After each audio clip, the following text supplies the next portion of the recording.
Have you ever been in a place so quiet, yet felt so loud? That's what it was like on Flight 247 from New York to Los Angeles. 30,000 feet in the air, surrounded by strangers, a little boy's cries echoed through the cabin. His tears were constant, his small hands shaking, his face red with frustration. People sighed. Some covered their ears. Others whispered in irritation. But no one knew that this wasn't just a tantrum. It was a cry for connection. Before we begin, if you believe in stories that restore your faith in humanity, make sure to subscribe, like, and share your thoughts in the comments. Welcome to Heartfelt Moments, where we celebrate the quiet power of kindness. The private jet was in maintenance that day. So for the first time in years, billionaire tech investor Daniel Whitmore was flying commercial. He boarded early with his 7-year-old son, Ethan. Daniel was known in business circles as a fearless negotiator and visionary leader. But as a father, he often felt helpless. Ethan was deaf.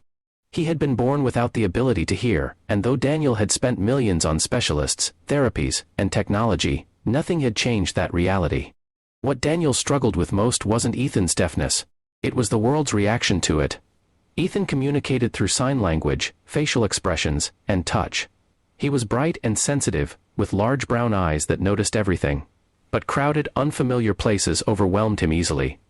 The sudden change from a private jet to a noisy commercial plane was more than Daniel had anticipated. At first, Ethan sat quietly by the window, clutching his favorite stuffed astronaut. Daniel answered emails on his laptop, glancing at his son every few seconds. But when the engines roared to life, the vibrations rattled through Ethan's small body. He stiffened, his grip tightened, his breathing grew fast and shallow. Then the crying began. It wasn't loud at first, just soft whimpers. Daniel quickly closed his laptop and turned to him, signing gently, "It's okay. We're safe." But Ethan's panic was rising. He couldn't hear the engine, but he could feel it. The unfamiliar faces, the tight space, the shifting pressure, it was too much. Within minutes, the whimpers turned into desperate sobs. Passengers began to turn around. A woman across the aisle muttered, "Can't he quiet him down?" A man in a suit put on noise-canceling headphones and shook his head. A flight attendant approached with a tight smile, offering Daniel a sympathetic look but clearly hoping for a solution. Daniel felt his face flush. He signed again and again, trying to calm Ethan, but his son's tears only flowed harder. The powerful businessman who commanded boardrooms full of executives couldn't soothe his own child. He felt the familiar sting of failure. About 10 rows back sat a small girl with curly blonde hair pulled into 2 uneven pigtails. She was maybe 6 years old, wearing pink sneakers that didn't quite touch the floor when she sat. Her name was Lily. She had been quietly coloring in a book while her mother read beside her. But Lily wasn't coloring anymore. She was watching Ethan. Her small brow furrowed with concern. She looked at her mother and tugged her sleeve. "Mommy," she whispered, "I think he's deaf." Her mother blinked in surprise. "How do you know?" "He's not covering his ears," Lily said softly. "He's just scared." Lily's mother hesitated. "Sweetheart, it's not polite to stare." "I'm not staring," Lily insisted gently. "I can help. You see, Lily's older brother was deaf. Since she was 3, her family had learned American Sign Language together. It was their normal, their way of saying "I love you, are you okay, and let's play." Before her mother could stop her, Lily unbuckled her seatbelt and walked down the aisle. Passengers watched curiously as the tiny girl approached the crying boy and his exhausted father. Daniel looked up, startled, as Lily stopped in front of them. Without saying a word, she lifted her small hands. And she signed. "Hi," she said with a gentle smile. "My name is Lily. Are you okay?" Ethan froze. His sobs slowed. His eyes widened. He looked at her hands, then at her face, then back at her hands again. Someone understood him. Tentatively, Ethan wiped his tears and signed back, scared.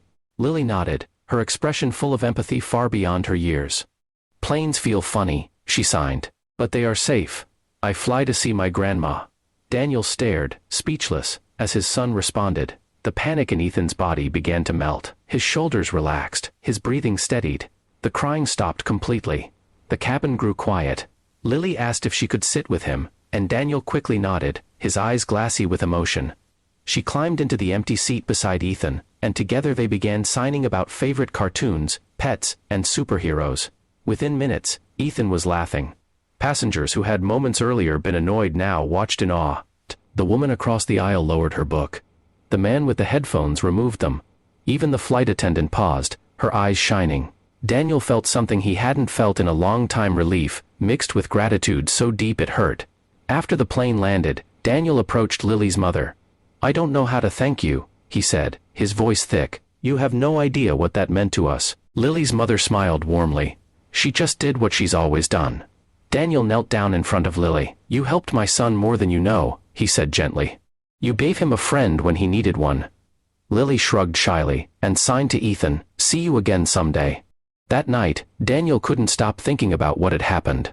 For years, he had poured money into changing his son's world, but a 6-year-old girl had changed it in 5 minutes, not with money, but with kindness and understanding. In the weeks that followed, Daniel made a decision. He funded free sign language classes in public schools across the country. He invested in programs that encouraged inclusive education and communication training for airline staff. He realized that the greatest gift he could give his son wasn't a cure. It was a world that chose to understand him. And it all started with a little girl who saw someone hurting and believed she could help. Kindness doesn't require wealth, power, or status. Sometimes it only requires noticing. A small step down an airplane aisle. A pair of open hands. A simple "Are you okay?" If this story touched your heart, remember this: you never know who around you is silently struggling. A smile, a gesture, a few kind words, they might mean more than you'll ever realize. Let's be the reason someone feels seen today. And until next time, keep spreading kindness, because even the smallest act can echo louder than any cry.